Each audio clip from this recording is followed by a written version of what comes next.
Heyo, welcome to the QB School Live. Let's do it live, clinic style here. Bit of a special edition for a few different reasons. First things off, make sure that I sound all right. Hit me with your favorite emoji. Let me know this thing sounds good, is working good. Also, do me a favor and check in. Let me know where you're watching from. This should be maybe a bit of a different crowd as far as just the detail and level of stuff that we're going over, as far as specifically not just opening this thing up to Q&A and doing a little bit more clinic-y content here. So my man Jason checking in, appreciate it. Ryan, appreciate you signing up, being a member of the channel, very cool. My man Z in the house, appreciate it. This should be a good one. Now I will preface this by saying I'm using significantly more number of screens and different views over the course of this live, so there's some potential here for this thing to go sideways on a few different levels. So first thing here, just want to preface that. Also, this will not be as kind of chatty as maybe some of the lives are as far as questions and things like that. There will be time for questions at the end. If you have specific questions, I'll do my best to get to them at some point. Appreciate everybody checking in the chat. Let me know where you're coming in from. Do me a favor, hit that like thing so we can get this thing going. I will probably leave this up for a little while. See if I can actually get this thing on. See if I will probably leave the video up for a little while. I do want to make it kind of special as a live though, so we'll see how long I leave it up for. But we are going to go over the details of the pin and pull lifestyle. So very fired up to share this one. Again, I do want to get to questions at the end, but this is basically a peek behind the curtain. New course out this week. It's a massive offensive framework. Very fired up to share it on a number of different levels.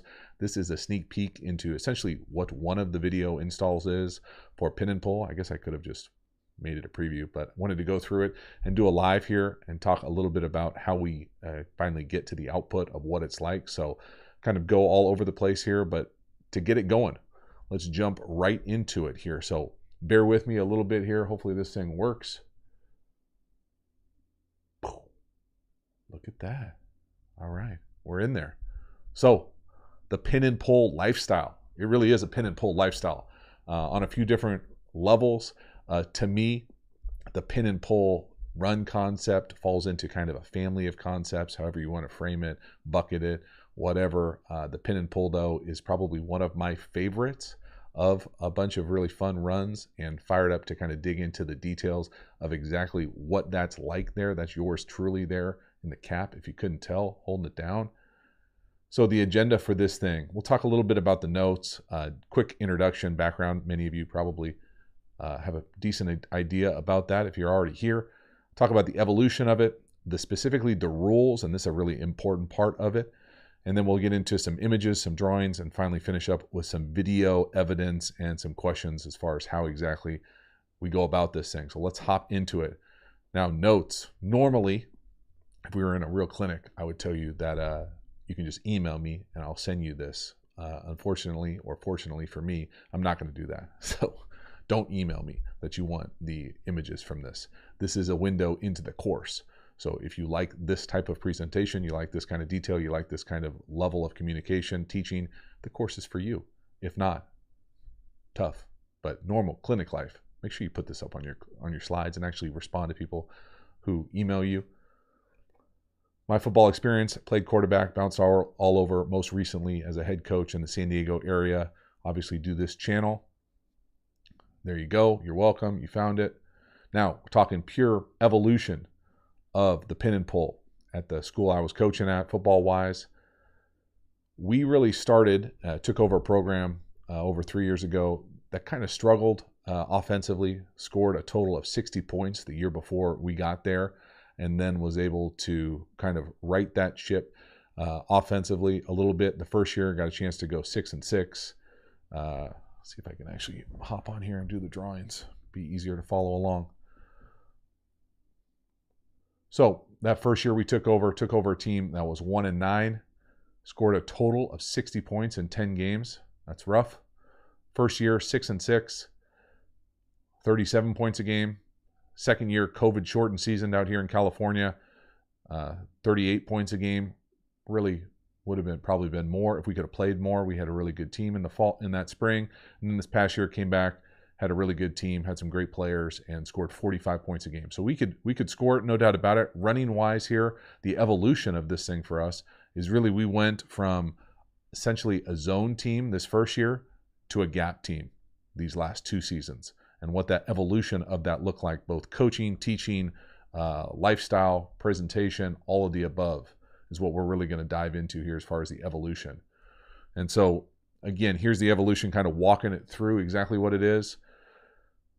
Offensively for us, we really made a big point of emphasis about really trying to hold 2 things. The first year we were all about being fast. We wanted to be as up-tempo as we possibly could be. That evolved to going from fast stationary to fast with a bunch of motions and shifts, being able to really create a bunch of overloads and good looks for us. We also are one of the programs that probably, like many coaches across the country, struggled with as far as, are you a 1 platoon, 2 platoon? What's your personnel dictate? The first year we were really all 10 personnel for a few different reasons. But the end of the day here for me, it was just about being able to make sure that the best players were on the field as consistently as possible. And really what that evolved into was multiple personnel. So we became heavy motion shift, heavy multiple personnel. And how we were able to do that was not really a 2 platoon system, more of a 1+ system, what I say, for kind of the best players are going to play both sides of the ball. Run game wise for us, we really evolved from being a pure zone, inside zone, wide zone, outside zone team to a gap team, and really had the capacity to do both, but we probably lived in this world and had some overlap into the zone world that we can talk a little bit about. And so for me, at the end of the day, originally it was, hey, you got to pick one of these. So we wanted to be really fast. We really wanted to be locked in with 1 personnel, and we were a zone team. Well, we kind of evolved as an offense, as a system, to be able to do all of the above for everything. Now, yeah, you certainly have to have the people and personnel to do that, but I think how you teach it, how you practice it, how you're able to rep it really goes into a long way to say, hey, we have a big toolkit of offense. We can do all of these things. So I certainly made a number of mistakes over the course of that 3-year process within the system, within the framework, made a number of different changes. I actually went along to basically coach every single position in the offense at some point, not all at the same time. Don't get crazy on me, but certainly ideas about that capacity to coach every single position, I certainly think helps. And then how we taught it, the pedagogy here, and certainly go into more depth here and different layers of the course, but we were big, kind of went through evolutions of this from meetings to during Corona, obviously couldn't do meetings, heavy Zooms. Obviously, I have a lot of capacity to be able to create videos, which I think help and kind of build as a library of resources to players. And then we certainly do a number of walkthroughs, run-throughs, and then you can't see this here, but it says trash cans behind my grill. So trash cans, basically meaning that we set up stationary defensive fronts to help with IDs and calls. And then finally, this run game element, for me, this is really something that evolved over the course of calling plays. You know, I think originally run game for me was thinking about, you know, matchups, where we wanted to get potential matchups defensively. I evolved to just making sure that those matchups were built into where our system was already what we were going to run and be good at. And I really think in flanks. So what does that mean? This is a really important part of calling plays for me. Thinking in flanks means, what is the edge? So next slide here. Run flanks to me are really important to be able to run the ball, specifically in pin and pull. So are you running to an open edge? To me, that just means offensive lineman. You know, not talking about wide receivers or eligibles, just offensive lineman, open edge. Is there an inline tight end, like an old school Y, hand in the ground Y, or a nub or a sniffer is the next thing. We talk about wings or inverted wings. And then finally, we talk about how to get to bunch and or quads. And again, another part of bunch to me, or really quads, is being able to get to unbalanced. So how do you get to unbalanced? And for me, unbalanced, be specific here because some people go crazy with what unbalanced means. Unbalanced to me means an extra offensive lineman, and not unbalanced as far as like not 2x2. Okay, that's extra offensive lineman to a certain side. So again, this is really important for thinking about run game, specifically pin and pull. What is the flank?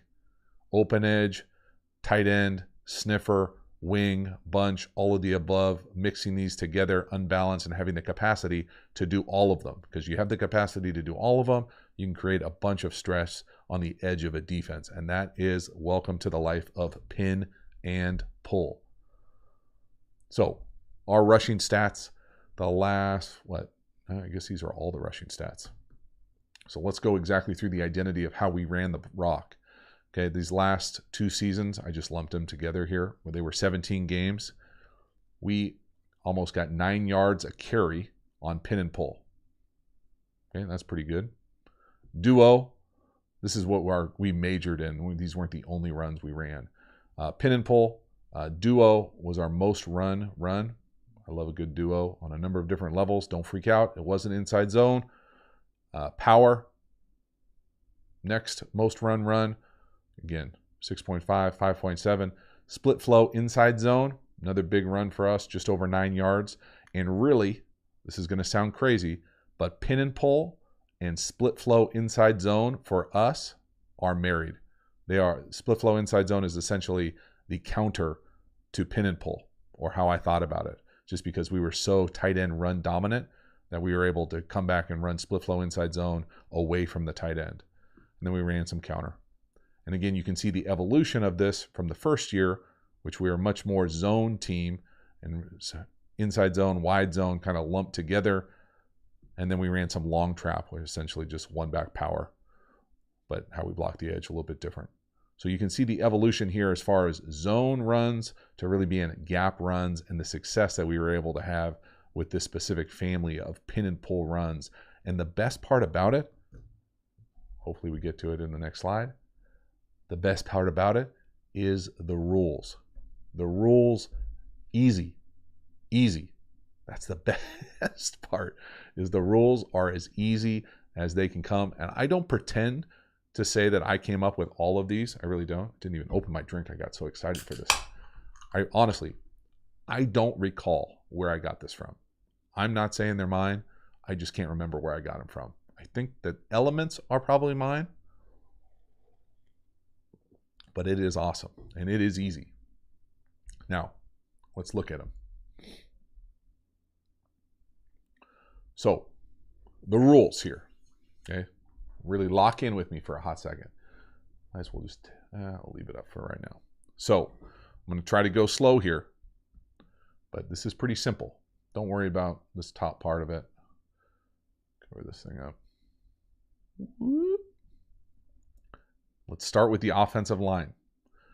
The offensive line rules, okay? All offensive linemen. Doesn't matter if you're the front side, back side. This thing over here says run right. Okay, so let's just talk about running left. Pin and pull left. All offensive linemen have the same 3 rules. Okay, so we're talking about the offensive linemen right here. Tackle to tackle. These guys, they have the same 3 rules. Is there someone head up on you? So let's go with the guard, left guard. Is there someone head up? If yes, you block this person. Most people call that a base block, a bully, and really it's a base reach. So you want to get into that guy and reach them to the play side. But basically bully the hell out of that guy. If there is no one head up, so no one head up, is there someone in the gap down? So if we are running to the left, the gap down, is there someone gap down? Yes, pin. That is the pin. Head up, gap down. If there is no one head up or gap down, so no one head up, no one gap down, then you are pulling. And we talk about pulling. Now, if I was at a higher level of football, we would be pulling to a specific player. Okay, but this is not a higher level of football. This is high school football. And you can get away with head up, gap down, pull. And the pull rules, we're hunting inside out. First color you see. Get around the pin, get around the tight end, and go hunting inside out. Again, important to say, get on your horse, get inside out, and we're hitting people with our shoulders.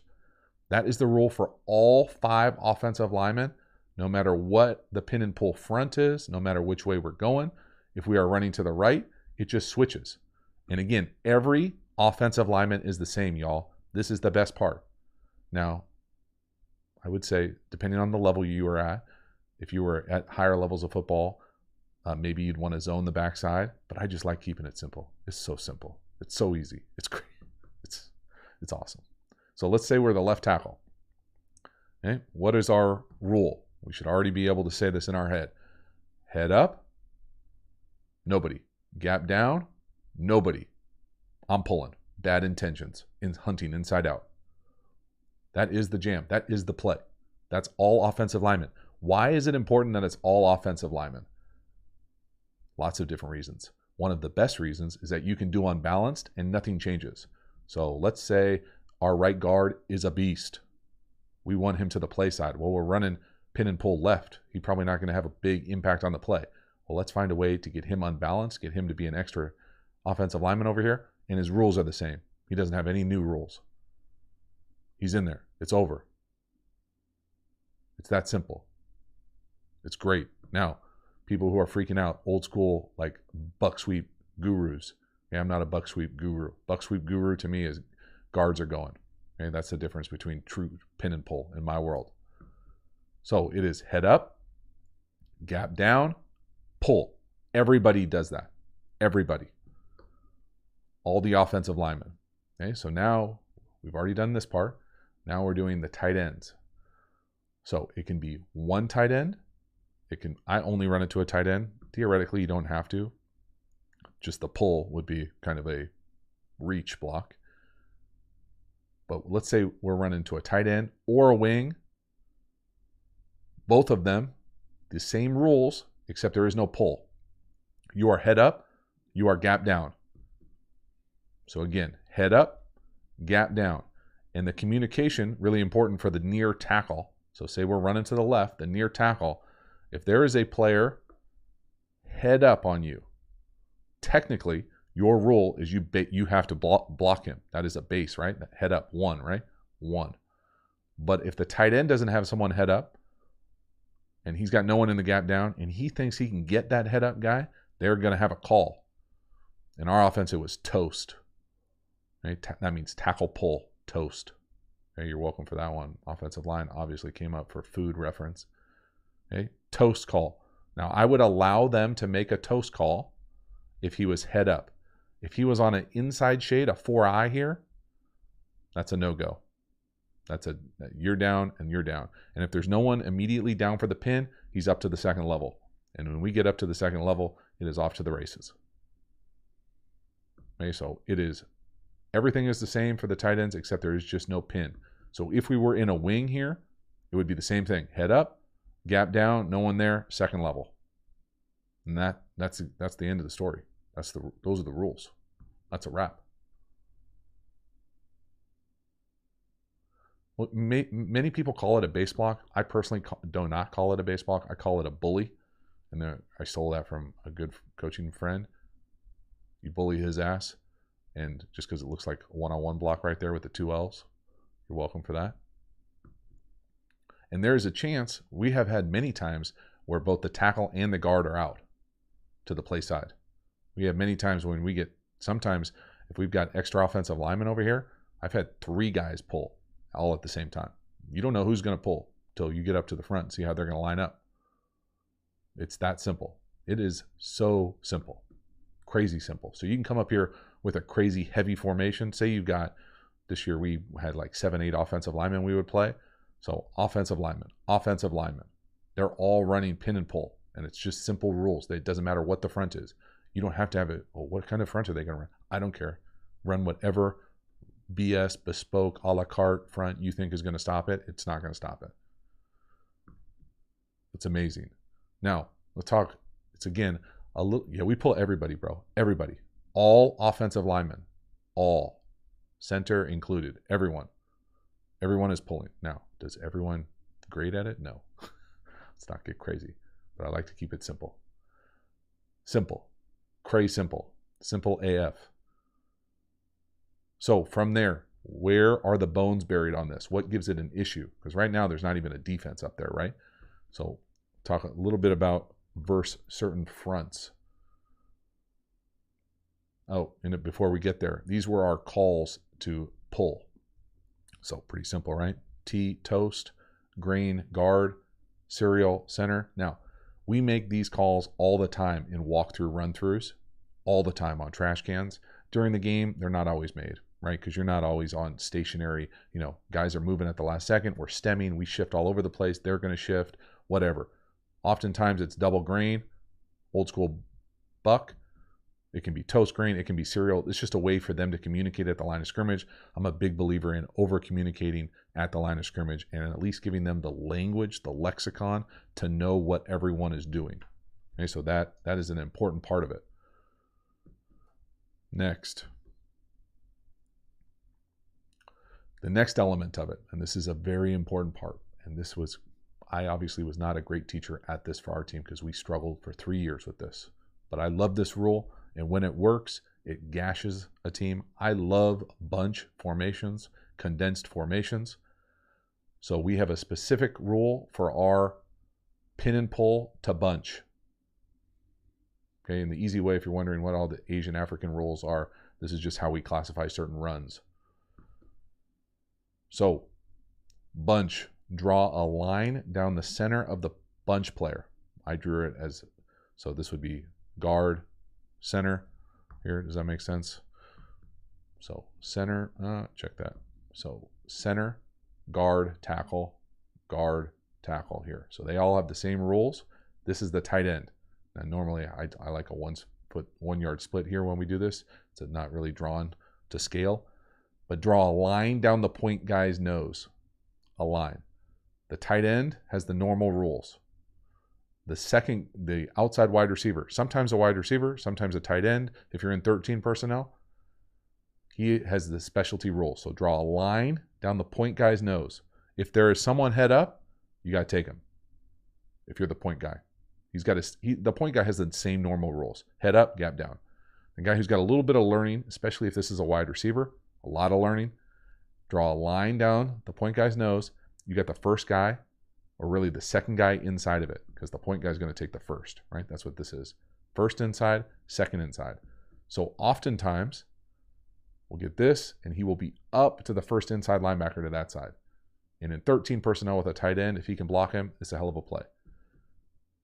The next part about this is with this line, he's got the first, the outside number 1 has the second inside, and then the number 3 has the first outside the line. So hypothetically, if there was a defender right here, he's the first one outside the line, we're going to go down, and he's going to have the first one outside. And we run a bunch at a bunch. Duo at a bunch, counter, power at a bunch, pin and pull at a bunch. Got to be able to line up to bunch. And right here, then the offensive lineman would have the first one outside. So first one outside by the number 3, the inside guy in the bunch. The offensive lineman then has the number 2. This is very important. This is not easy to learn. And I didn't do a good enough job teaching it in reality. But when we hit it, oh my goodness. For days and days and days. So bunch rules, really important. Next one here. See a few images. See how we're doing here. Oh man, we got 158 of our closest friends. Now we'll look at some images here. Okay, that's yours truly back there. I love this picture, first of all. Can we just celebrate this picture? Look at how fired up these guys are. Yours truly is not fired up. This is one of our good defensive tackles, toting the rock on a pin and pull. We're handling a team pretty good. Gave him a couple carries. Next, now some images. So I'll take my face off this so we can actually see all the images here. One sec. Boom. All right. So true pin and pull. Now I only draw these up versus 4 looks. Okay, so even, odd, bare, mint. Okay, and again, don't pay a whole lot of attention to the terminology here. It doesn't matter for this clinic. Okay, but this is pin and pull. This is just true pin and pull. Pin and pull, we'll talk about what I tell the back and the quarterback here. This is, the back takes 5 hard steps. Okay, turn, open, 1, 2, 3, 4, 5. He gets 5 steps, and he gets 1 cut vertical. And in a perfect world, this is a punt return right down the numbers. Okay, you get one cut. It doesn't always go 5. I teach at 5 to press it horizontally, but do I get mad if they take 3 and get vertical? No, don't care. I want them thinking 5, and that's what that little pin is here as far as just a landmark. Get to the sideline. This is an outside play. Okay, versus an even front. Some of these, I don't love static drawings, but they're important just to get the communication of it. We've got let's just go down the line. Okay, every guy's roll. Head up, no. Gap down, yes. Head up, no. Gap down, no. You're going, toast. Head up, bully. Head up, no. Gap down, no. Corn. All the way down the line. Love it. And again, this is not really, I'm not expecting him to pull in the B gap. I want him to get out, get around the puller, and go hunt inside out. And so we can go through this for every single front. And again, don't love the fronts because you're not going to see these. We never saw these clean static images like this. Again, just go through it here. Head up, down. We get a toast and a grain. Head up, bully, grain, or base, whatever. Block it, don't pay attention. That's more the RPO world, specific block on the backside for us. Again, just simple things. Other things here to pay attention to with these images are, I've gone back and forth here with what these emojis mean and what we're doing. We got away from the RPO world on pin and pull this past year, but in the past we've RPO'd the front side DB safety type, and we've RPO'd the backside inside linebacker. We were just so damn good at running the ball that I basically took them off. But that's what these emojis are, different ways to be able to do it. Basically, if you do the DB type, it's the front side +1, but really it doesn't matter. What I mean front side +1 is count the people in the run unit. There's 6. Where's the 7th defender? There's the 7th defender. Okay. 6 in the run unit, 6 in the box, +1, there he is. Okay, so that's what I'm talking about as far as what these look like. And so we ran true pin and pull, which is what this is. Then we run toss crack, which is the same, except now it's just toss, ball handling. And we also run our jet sweep with the same, except now we run it with a lead blocker. Our jet sweep, fly sweep world was the back becomes a lead blocker. I don't know why I don't have these drawn up to a tight end, but still would usually run it to a tight end. So again, whether it's bare, whether it's minty, odd, even, again, these are just some static ways to be able to do it. So nice, easy ways to be able to have some drawings there as far as exactly what we're trying to do. Now, look at some video here. Before we look at the video, I really want to spend some time talking about what gives this issues, because right now you think everything is great, right? Nothing gives it issues. Well, the one thing that gives it, there's a few things that give it issues. Let's pretend we are running to the right here. Okay, so we're running pin and pull to the right. The major thing that gives it an issue, really two things in my mind. One is we've got someone head up, and then we've got a linebacker who is going to run through. Okay, so if we are running through this and we are getting someone to run through when we already have someone head up, so if this is the offensive lineman, you're running to the right. You have someone head up on you, and the gap down linebacker to the play side is going to try to run through here. Okay, who's supposed to block him? Well, technically, it's supposed to be this guy, but he's got someone head up. He's already going head up. Well, we can't have someone run through to the play side. So we used to work on a help call. That help call basically meant that whoever gives a help call, the guy next to him is coming down. So let's go through it. So right here, there's a defender right here. There is a linebacker this way. We are running to the right. He is going to come up and hit this thing with speed. Okay, right here, we get a help call. Help. He's now down. He's now down. We get a pin.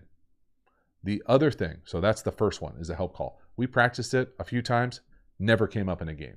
Never. I'm just telling you, this is what beats it. The other thing that would give it issues, and this is, you got to get into the specifics of what does head up mean. So what does head up mean specifically here? Let's say we've got two tackles here and we've got a backer.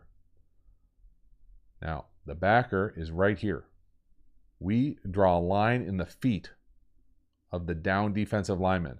If he is in the feet of the down defensive lineman, you're covered up. That's head up, gap down rules. If he's beyond the feet of the down defensive lineman, whether you're an end, whether you're a tackle, whatever, if that linebacker is in the feet of them, you need to stay. If it's close, meaning that that backer is kind of playing around, you're not sure if you're in the feet or not, stay. Have your head up and stay. Rather lose a puller and make sure we're solid than get a free, easy run through. So those are the main things that take it away. Now let's look at some video. First, let's take a hot second break here so I can catch a beverage. All right, see if we got any questions right here before we get into the video.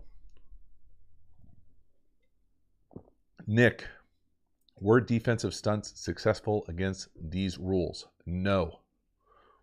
No, because we build a wall and we hedge on the idea that if it's blurry, to stay.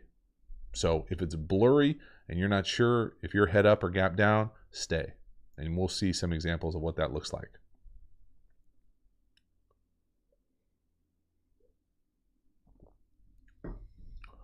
Martin, is your gap away from the run side? Yes. Chris, power also involves a kick out. Pullers in the pin and pull are blocking upfield. I mean, yes and no. Yeah. Hey-oh. What other questions we got?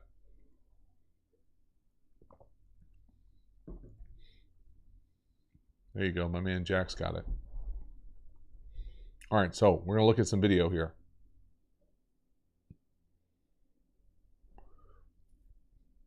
I mean, yeah, to me, pin and pull is a sideline run. It's not a gap specific run. I'm sure some people run it differently. We run it so that the idea is to get to the sideline. And really the gaps move because you don't know what gap it's going to run to, because you don't know who's going to pull, because you don't know what the hell the shirt is going to look like. My man Drew, appreciate it. The clinic guru. Thanks for hanging out. Oh, you got to represent. Yeah. There you go. Actually, it's on this side. All good. Johnny, I prefer pin and pull. First of all my experiences with pin and pull, I've never been in a system that runs true buck, but I love the flexibility of pin and pull. So it doesn't matter what the front is, y'all. It does not matter. There is not a front that I would not run pin and pull to. Now, if someone's just an absolute beast and we can't get the edge, or they're going to blow up our play side, blocks, yeah, we can't run it to that side. But there is no scheme that scares me in pin and pull. Boom. What is the Bucks route out of pistol? Ooh, that's a good question, Jordan. We do it off of our duo footwork, so it's more of a downhill kind of three-step dance, and then they really have to buy into getting wide. So it does take a little bit of faith to do it out of pistol. I have one example of pistol out of the gun that I will show. Jay, pin and pull definitely could replace outside zone. Definitely. I know that this is blasphemy to some people. I love zone, and I think if you're at a level where you can really rep it and it is essentially your go-to, I think you can get really good at it at any level. I just think it's easier to do the gap schemes. I think it's easier to coach the gap schemes. I think it's probably a little bit more fun for the players to be a little bit more downhill centric. I think it's easier. That's a lot of stuff. All right, let's look at some video and then we'll come back with some questions. I'll try to peek over every once in a while to see if there are any things that aren't going there. Do me a favor, we got 160 some of our closest friends in here. Hit that like button if you haven't already. I do appreciate it. Emery, I like it everywhere. I like it to the boundary. I like it to the field. It doesn't matter where it's to. They can't handle us. QB steps are essentially catch it and hand the ball off. Can occasionally do like a two shuffle kind of read if you're going to RPO it, but just catch it, hand it. All right, let's take a look at some film here, see if I can get it set up. This could be an adventure, so bear with me here. All right, here we go. Boom. Okay, looking good. I might end up taking my grill off here if it becomes too much of a distraction or it's in the way. Let's see if I can do this. All right, here we go. This is the first time we'd ever run pin and pull. This is coming off of a COVID off season. Check this formation out. I actually stole this play from a 1997 Optimus game I played in. Everything except the pin and pull, the formation, and the idea. I'm going to get some motion down here out of my face. Fake it to the quarterback. Direct snap, wildcat. Now it obviously helps when you get a back who can make somebody wiggle like that. But he's not even putting a move on someone until we're far down the field. Now the other part about this is I certainly believe in a lot of shifts and motions. So you're going to see a significant amount of shifts. So we go from, what is this, a bunch, to now, look, we're unbalanced, right? First time we ever run it, unbalanced. We hide it with the bunch. So we got an open edge right guard there. I mean, y'all, now this is not fair to a defense, certainly, to come out of an 18-month off season and do this to them. But there's nobody in, what gap is this? The A, the B. There's nobody in the C, the D, the E here, right? Dirty. Dirty. And this is no slouch of a program. These guys won a state championship this past fall. And you can see the crack here by the, we got two tight ends in here. Both tight ends are coming down. Look at that hole. Look at that hole. Oh, man. First rep, pretty good. Next one here, bunch. Ooh, that's fast. We'll look at it more from the back end here. I put a couple in here early just to see how these things can go bad. So from the backside here, there would be a better film. So pause this thing. Let's go through the rules. Okay, so let's start with the offensive lineman. This is the tackle. Okay, so head up, nobody. Gap down, nobody. He's going. That's a toast. Head up, yes. Base block, bully. Head up, nobody. Gap down, nobody. Center should be going. Serial. Head up, yes. Head up, gap down, yeah, this wide guy back here. Okay, now we're in bunch. So we should draw a line down this guy's point. Okay, so he's got the first one, 55. This one, this cat just couldn't get it for me. He is going to technically have 20. He should go block 20 right there. Second one inside the line. That should mean the inside guy in the bunch is right here to 7. And then we're running up the alley in between them. We couldn't do it. This is what would happen. This guy would lose his mind. He would want to block this guy. He'd miss him. It would confuse the number 3. And then we got issues. We're out there playing hero ball with the blocks. And this would happen. This is part of it. So again, just watch the point. The point is perfect. The tackle's going.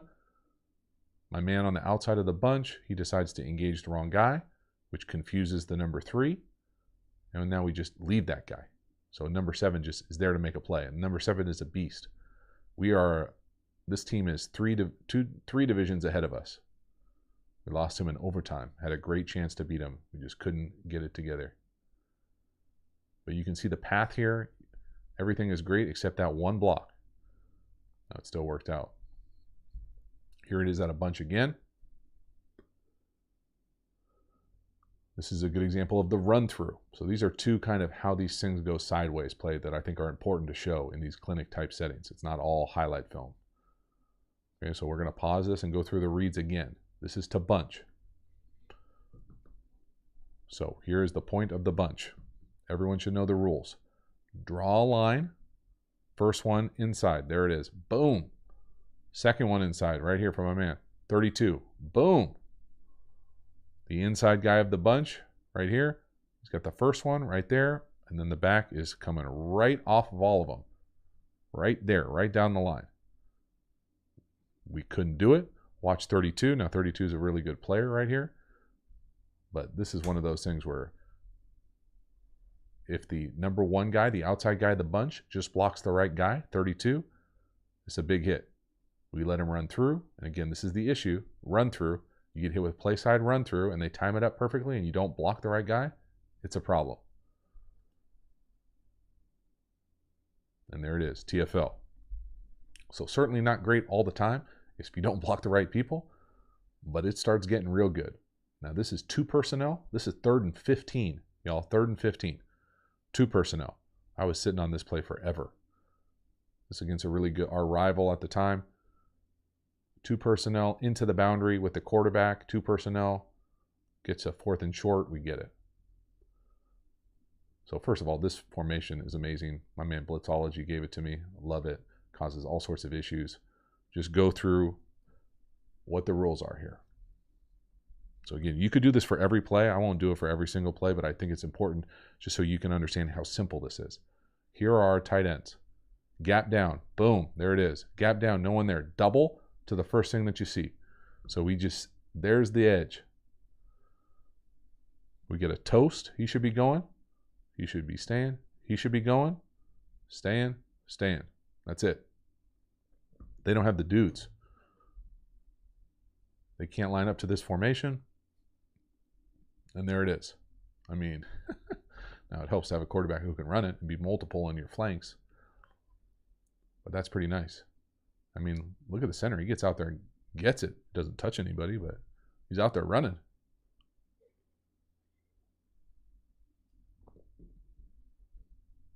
Next one here. Extra offensive lineman to the field. Look at all these guys. You want to play corner running like that? It helps to have somebody who will run through your face like that too. So this is a good example of living on the edge here as far as what I have the rules now. Our tight end was basically like having an extra quarterback on the field. He could really had a great job of understanding what he was trying to do as far as blocking down. This is an example of that inside technique that in a normal world, I would not want him coming down. Now, when you get it, it's great. And if the guy's not a great player, you can get this. But normally, you shouldn't get this. So if he makes a toast call here and he's coming down and he gets it, this thing's going to be out the gate. If he doesn't get it and blows it up, it's a problem. We've had both. But if he tells him he can get him, then we can get it. He's out. He's out. Backside guard is out. We got 3 people going. This is an extra offensive lineman in the game right here with the heavy personnel to a wing.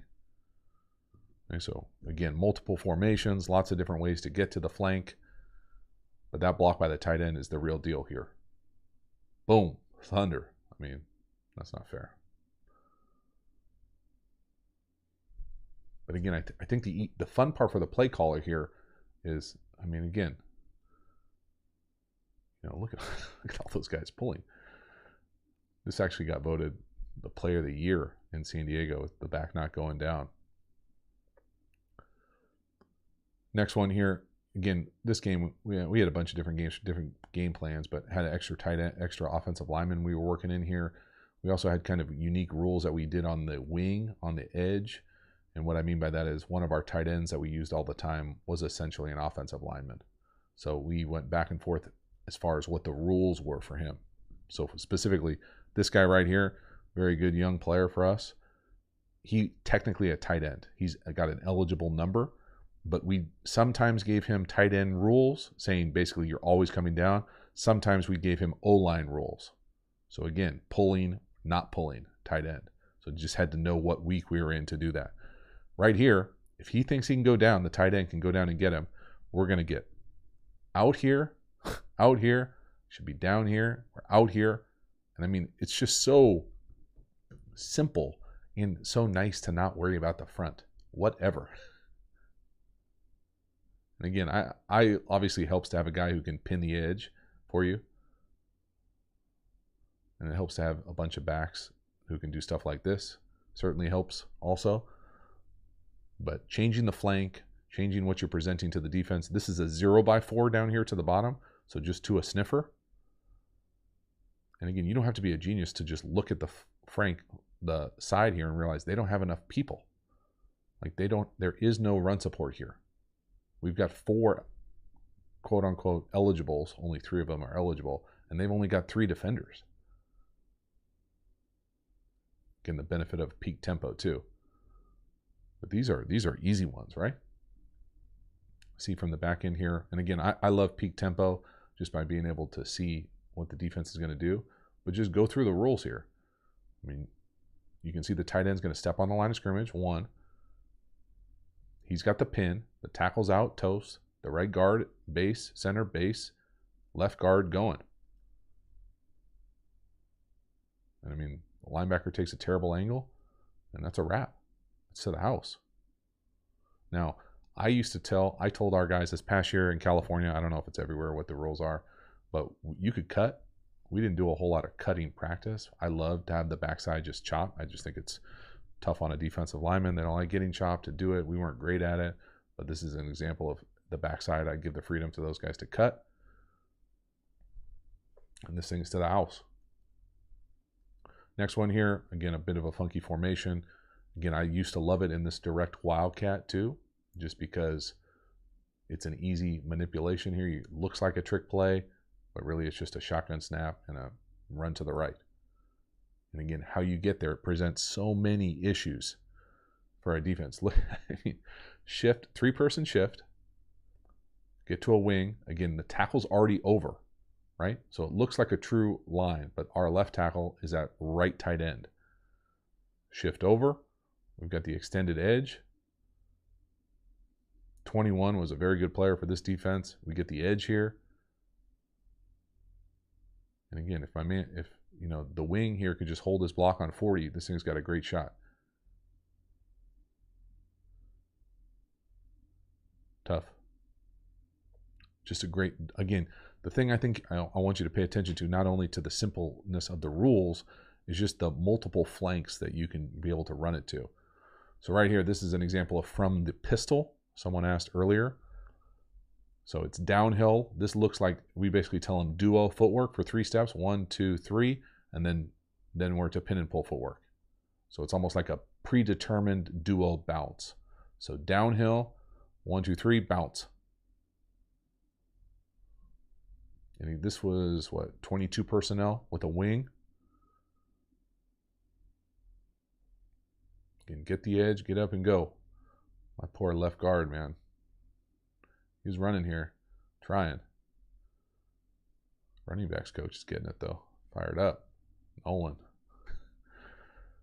So we'll see how they do it here. So we can see we shift peak tempo. Actually, it's a call for me to put them in the pistol just because we normally run this at a sidecar or offset. And again, I mean, they can't line up. There's no one in the C, the D. This was we had a bit of a unique game plan for this week with our big tight end was one of our best edge blockers for sure.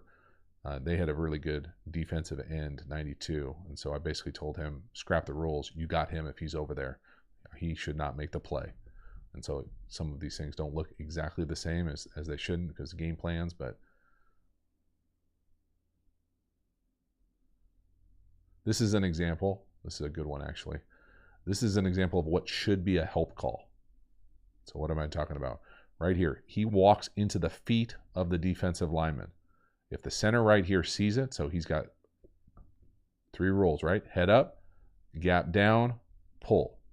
Well, as he walks up, if he can see it, that's a help call. Help means the guy next to him is coming down. There it is. That's how we get that blocked. Because this is what could blow it up. Now, the problem is it really doesn't matter because on the backside, he's not going to make the play regardless. But he might make the play out of pistol like this. So potential help call there. Again, look, my man, the left guard, great young dude, but not getting it going in space there for us. Again, the thing to emphasize here is just the simplicity of the rules, the multiple ways you can approach anything. Now, this is a way that we started. Though another way that can actually blow this up is if they've got an edge player that always goes to your tight end. So a big tight end over here, they had a really good player, 92 I think he was wearing this game. So I wanted to run away from him. So we would do peak tempo. Wherever he lines up, we just look to the other side. I don't care who they put over there. He's not as good as the other guy that we were running away from. And so we just run away from him. So now we get in balanced 22 personnel. So we got 2 good backs, put both the backs in there. And we're just going to, if it's to you, you're the lead blocker. If it's away from you, you get the rock. And that's all this was. So again, you could do it to, now this is 2 inline Ys. I mean, they already knew where it was going. Away from a specific guy, and there it is. So I never really thought of it as like a field boundary play. It was more of, do we have the angles? What's the edge look like? And then the best part about it is if people start really trying to hold the edge or jump around that pin block, then you start running, you know, C-gap power, C-gap counter, duo, downhill. So again, would love to get that tight end on our right just a little bit harder down on 10 here. Not lose outside. You want to lose inside. Get up and go. A few more here, and then we've got a couple jet sweeps too at the very end. Again, shift, extra offensive lineman. It's almost not worthwhile watching from the press box. So again, you can see here, this is another reason why I love this so much. This is an extra offensive lineman. This is our tight end who's technically an offensive lineman. I don't think we ever threw him a ball. Almost tried to. And this is our true tight end. So all these guys have the same rules. Y'all, it's awesome. It's awesome. Head up, gap down. There's someone gap down. Great. Head up, gap down. No one, you're out. Gap down.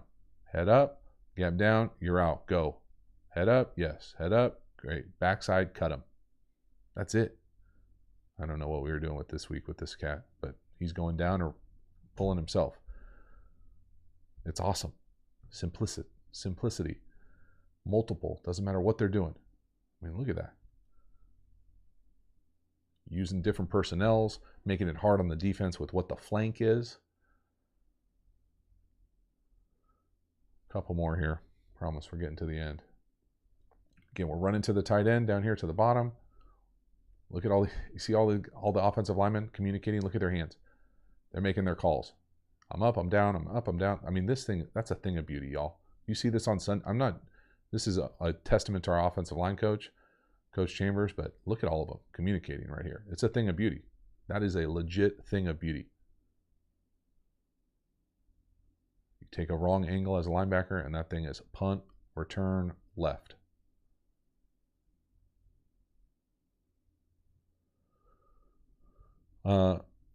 Kristen, a lot of the shifts are all built into the just signals from the sideline. Defensive line shifts after the calls. Ooh, that's a great question, Boogie. All offensive line calls are in pencil. So technically, we don't have to make any calls. That's the beautiful thing about it. Everybody knows the rules. Head up, gap down, pull. Head up, gap down, pull. Look at my man 35. Play side linebacker, take a wrong angle, and it's over. That's why, again, why I preach get wide on this thing when you can. One wrong angle, and it's to the house. Now, last couple here, this is at a jet sweep. This is the first play of a game versus a good opponent from us this year. We actually played them twice in our championship game 2. Jet sweep. Watch my man 10. Again, already talked about this team. Wanted to run away from this guy. So the first thing we did was just shift these guys to see if they had the capacity to reset their front.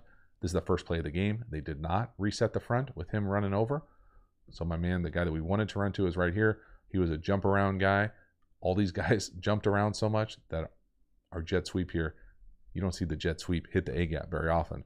But this cat is a special player too now. Boop. First play of the game. Jump around, foot in the ground. Cut the defense. I don't have the sideline from that play. One more time, different guy, different game, same play though, same concept. This way, just to the right. This time we're going pin and pull to the right, or really jet sweep for us. Again, doesn't matter what the front is. One cut, house. And again, there's a bunch of, not quite that long, but a bunch of plays like this. So again, one of their coaches told me that they were trying to get to a bear here. I'm not sure what defense this is. It looks like a goal line, like gapped out defense. But this is another part that's important here. If you've hung to the end, if you get a team that gets in every single gap, because we saw this like BS defense before, where they would get guys in every single gap because we were so good at running the rock, you must get either a fullback in the game or invert the wing. So you have to have someone as a puller. You have to have a puller. If you do not have a puller, this play sucks. So let me say that again. If you get gapped out, this is knowing where the bones are buried on this play. If you get gapped out and everyone is going to be down, you have to get an inverted wing or get in a 21-20 personnel to have a fullback to be the lead blocker. Must. And I just tell the fullback, think of yourself as a puller. You're just go hunting inside out. And again, it helps to be able to formation people to death, shift in motion, bunch of 0x4 formations, unbalanced, whatever. Fun stuff.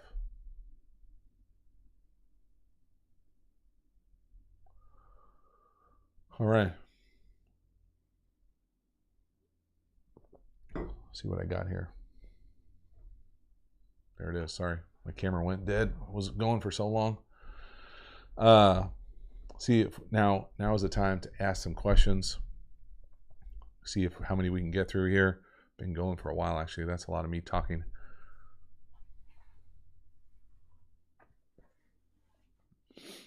Apologize about the thing going dead. My camera, usually I don't film that long so that it will go dead. All right. Got 170 something of our closest friends. Appreciate my man Chris letting me know what we got here for questions. See if I can go through here as far as we can go back. TJ, would it make sense in the bunch to put the number 1 on to give them a cleaner release to number 2? TJ, that might make sense, but then that's getting complicated for the formations. And we don't do that. Plus, we pass a lot out of those formation bunches, so I want it to look just like the passes that we try to do. Nick, my man, number 1, definitely love catching those people on those blocks, no doubt about it.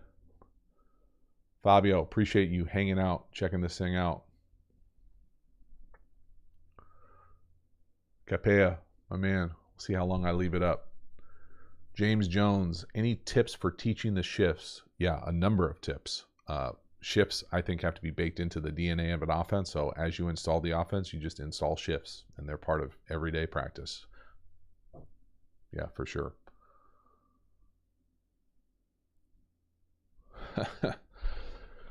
Do you run this inside the 10? Paul, yes.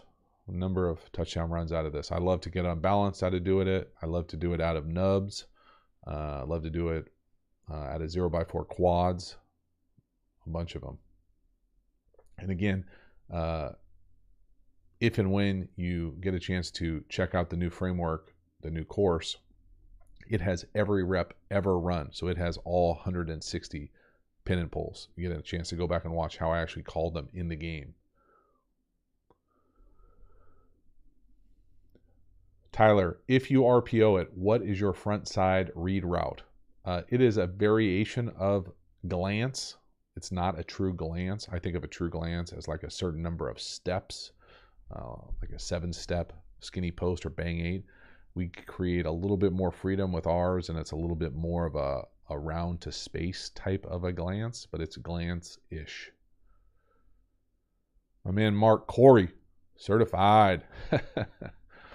No, not certified in that regard, although there's many cert jokes that I do drop on the channel.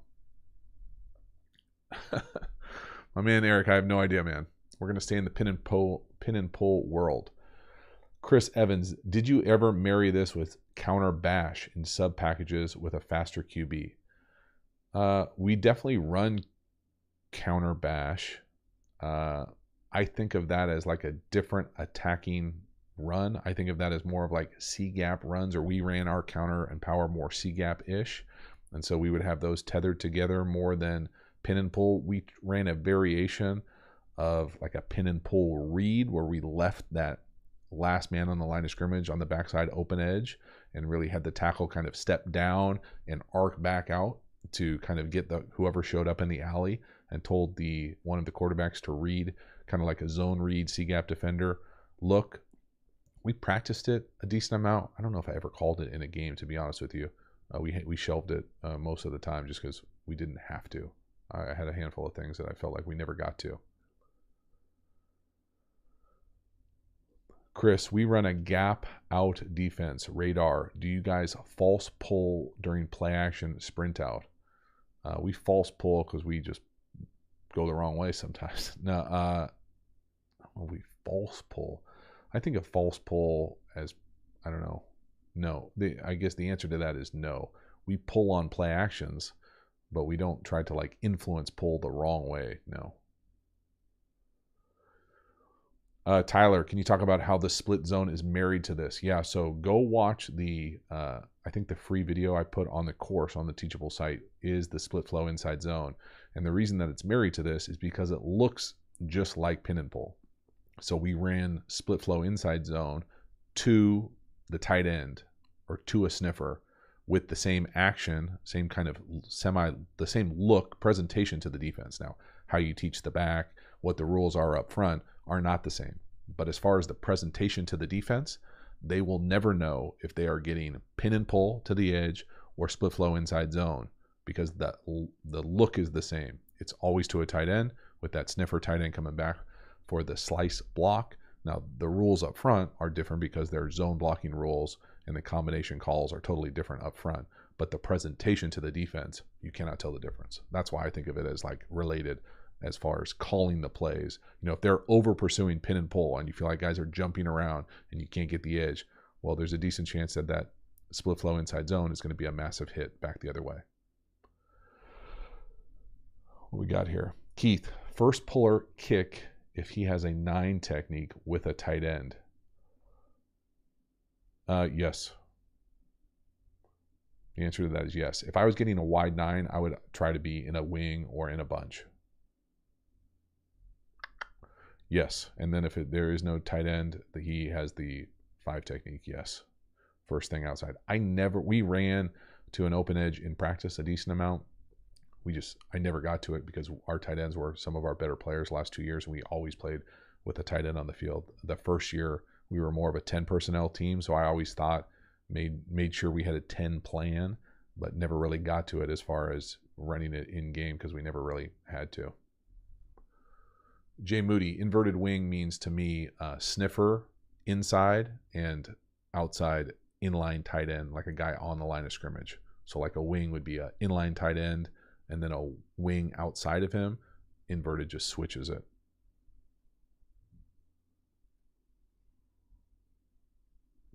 Chris, I really like the look you showed out of pistol with the duo footwork from the running back. How often were you running this out of pistol versus gun?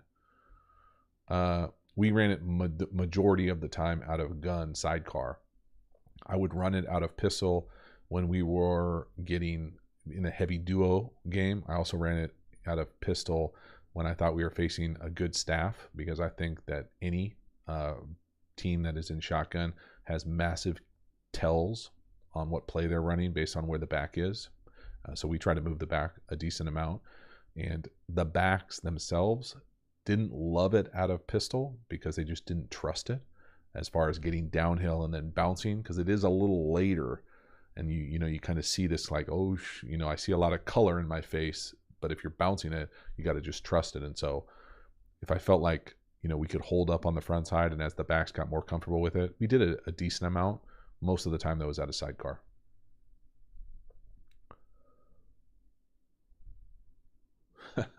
Paul, my man, right? I'm telling you, it is an offensive lineman's dream to be able to have the simplicity of this and getting out there and pulling.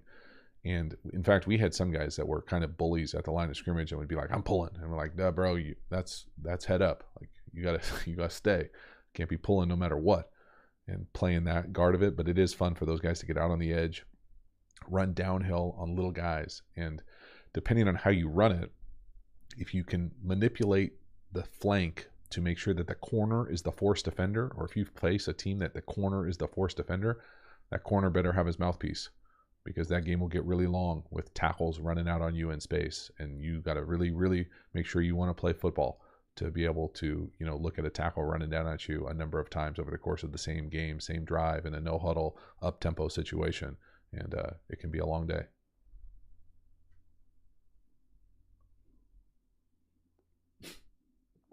All right, I think that's about it, y'all. That was fun. Hopefully y'all enjoyed it. do me a favor. If you haven't, get over there, check out the new course. It's massive. It's a big investment. I understand that, but I'm very excited to share it. Hopefully more and more people get an opportunity to hop over there, take a peek, and make the investment, because I think you will really dig it. If you enjoyed the channel, if you love the clinic here, as far as just what I think are simple rules that allow you to be really multiple and adaptive and customizable as far as what you're able to be good at, how things can fit together, how you can learn it, teach it, those types of things. I think you're really going to dig it. So please do me a favor, get over there and check out the course and spread the word for the channel. As always, I sincerely appreciate the support. Have a good one. I will see you on the other side.